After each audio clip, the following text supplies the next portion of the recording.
car fans, welcome to the Muscle Car Modeler. My name is Revell, and this week's build I'm featuring here is a 71 Plymouth Cuda. These are really fun to do. I really enjoy these.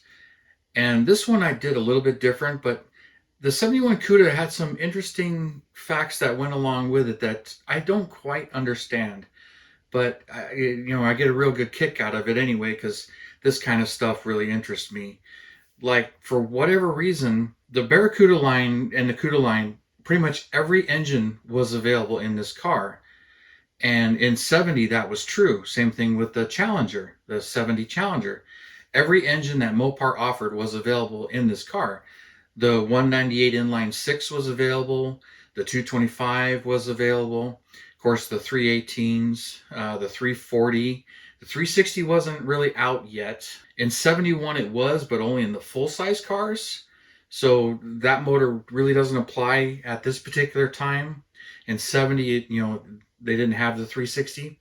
I get quite a kick out of that because for whatever reason, in 1971, the 444 barrel was dropped, the Super Commando, which I find that kind of odd. So in the Cuda line, which is the high performance, high trim level, which is what this is, of course, that came with the 340 4 barrel, the 383 4 barrel, the 383 2 barrel was available in the Grand Coupe, but it wasn't available in the Cuda. Then the 440 6-pack and the Hemi. The 440-4V was dropped for 1971 for whatever reason. Even in the Grand Coupe, you could not get the 440 in an E-body Plymouth for 71. So I find that quite fascinating because I was kind of entertaining, what if this was a 440 car and they put a 440 6-pack on it? But I think some of that had to do with 1970s production numbers as well, because it's interesting to note that in the 70 Cudas, there were actually less 440 4Vs made than there were 440 6-packs. I can kind of understand that because it was a $250 option to step up to the 440 6-pack, and it was new in 1970 as far as being available across the board. And the numbers were right there with the Hemi as far as the horsepower and torque, and a much more streetable motor. But for 1971, they didn't even offer the Super Commando, and I find that quite interesting. So when you get to comparing the two motors, the 440 6-pack and the Hemi for 1971 was still rated at 425 horsepower. That didn't change at all. But in the 440 6-pack, it dropped to 385 horsepower instead of 390 horsepower. But both motors made 490 foot-pounds of torque. So when you kind of look at the numbers, it's like, okay, they're real close. They're exactly the same in torque. Horsepower, the Hemi has got higher horsepower rating, but those were kind of fudged anyway. But the big thing for the 71s, and then the 440 6-pack in general, that was a much more streetable engine. The 490 foot-pounds of torque in a Hemi came in at 4,000 RPM. In the 440 6-pack, that same 490 foot-pounds of torque was at 3,200 RPM. Much more streetable as far as driving it on a street and how the car handled. And then the top end of that 440 6-pack, it was great off the line. They were usually quicker, but the Hemi always got them at the end of the quarter mile according to all of the road tests. So, between the two. And then, the Hemi was an $800 option, the 440 6-pack being a $253 option. So quite a bit of savings right there. $600 in 1971 was a lot of money. And then your insurance was cheaper between the 440 and the Hemi.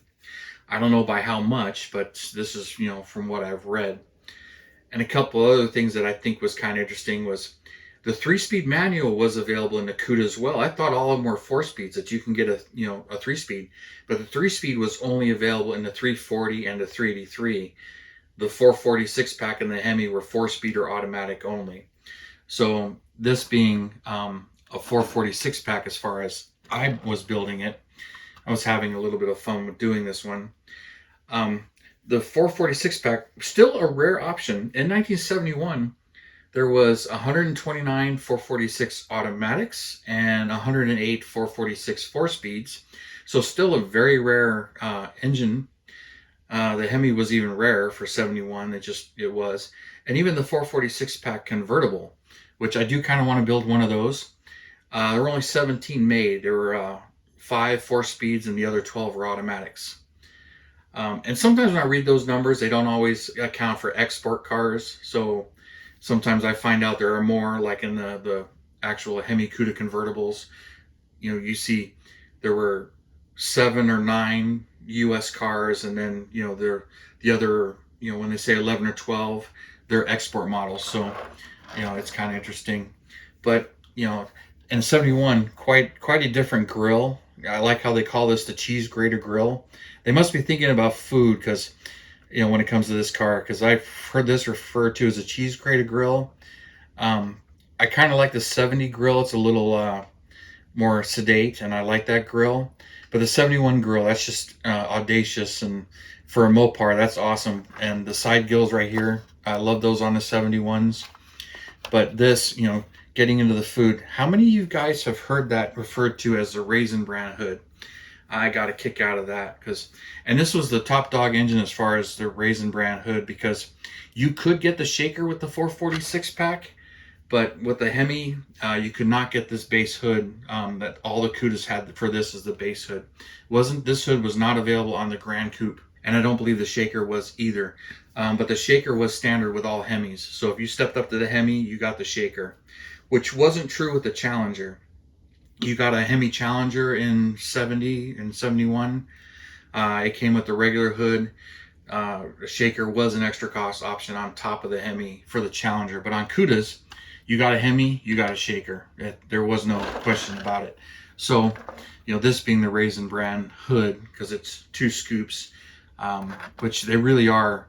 If you look at the boxes of the cereal, it kind of does look like 2 scoops as far as how they're even shaped. So I like this hood. It's a pretty cool hood. I understand it may not be 100% accurate as far as Monogram Revell's interpretation of it, because I think that it bulges out a little bit at the back and dips down in the middle too, not just the 2 scoops. But this is actually, it's kind of an older build for me, and it's not pure stock. I actually was having a little bit of fun with this, because this kit is the Revell 71 Cuda Street Machine. It's not completely stock. It comes with a Hemi, but it comes with this hood, which is not correct for a Hemi car, and it doesn't have the stock wheels. So I traded it out with these wheels, which are actually the GTX wheels, which I like these wheels, and I don't have a whole lot of them, but as far as the custom wheels go, I like these wheels. And it's got the big and little Goodyear radial GT tires, which I do like these. I've used pretty much all the ones I have in my stash, and if you noticed, I'm actually putting them on Baldwin Motion Chevelle as well, because they work really well with the 124 scale cars. And I just put them on this, and then on top of it I jacked up the rear suspension just a little bit to give it a lot more rake. And then, as I mentioned, the 446 pack, I did swap out the engine, so this does not have the Hemi in it. So there it is. There's the 446 pack, which I believe is from one of the AMT kits. And I'm pretty sure that's an AMT engine in there with the 6-pack. And then I used the air cleaner, but I decided to leave it chrome, as it's being tuned a little bit or tweaked. So the owner had the air cleaner chromed, or bought a chromed version of it. And then I put the 440 billboards on it.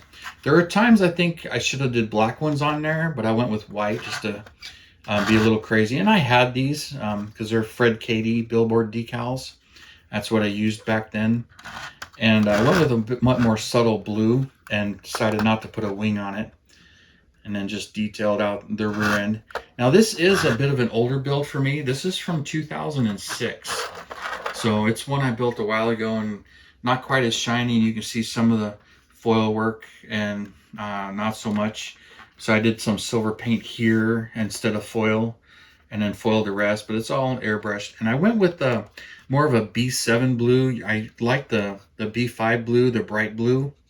That's what I really prefer, but I wanted this one to be a little bit different, a little bit more subtle, like one somebody had bought and tweaked.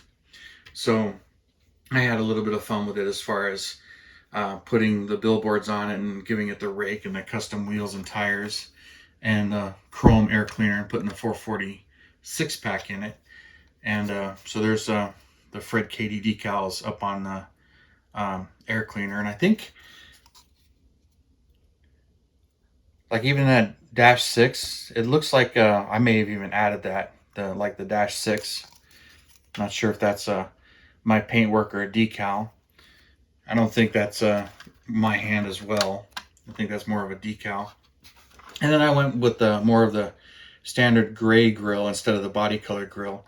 These grills came in some colors, not all of them, but one with the chrome and chrome bumper on it. I like the Endura front bumper, but this one doesn't have it. And just really enjoyed building this one.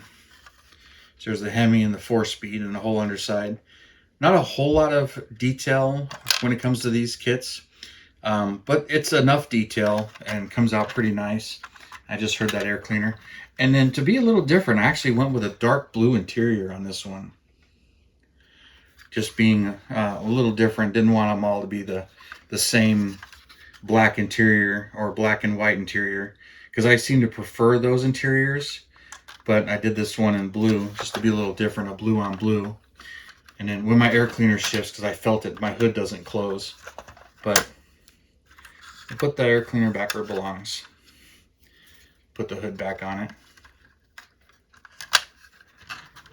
But she's the only one I got that has this hood at the moment. I've got the Revell 1/25th scale as well, and we'll eventually build that one. And I got one more of these Street Machine versions. There was a time where they were everywhere and you can pick them up cheap. And I know it's been reissued one other time with the red box art, at least, with some weird black decals to put on these scoops. But I never actually have purchased that particular kit. But, you know, you see them out there and I tend to pick them up. But, you know, I built this one, had a good time with it, and may do a convertible with this hood. Eventually, I don't really know. You know, get stuff in my stash, and whatever I feel like building on, I'll get to it and build it. But I figured this week I was going to show you this one and see if you really enjoy it. Just something a little bit different, especially for kind of a day 2 build, as far as it's stock but not entirely stock, just tweaked a little bit with a couple of aftermarket accessories and a little bit of a rake. You know, like it's a year or 2 old, and I had fun building it that way. And it's kind of fun to think that way. It's like, okay, you know, in 1971 when you bought the car new, who wanted to keep it stock? You know, there's always room for improvement. And I've always looked at it that way, even though my personal fascination is the history, preserving the history. That's why a lot of my models, I like to build them purely factory stock. But every now and then I have fun and do one like this. So I figured I would show you this. And I don't preach factory stock. I just enjoy it. So those of you that enjoy that, that's cool. And I appreciate you subscribing and all of that stuff. But, you know, you don't have to build them stock. And I don't look at it that way. I like all the builds and what people do with your models and everything. So, you know, just really enjoy all of that. So thank you for tuning in and subscribing and all your comments. I do really appreciate it. And you guys hit that bell button. You get my latest uploads and all that stuff. So thank you. And you guys have a wonderful weekend. And I will see you next Saturday.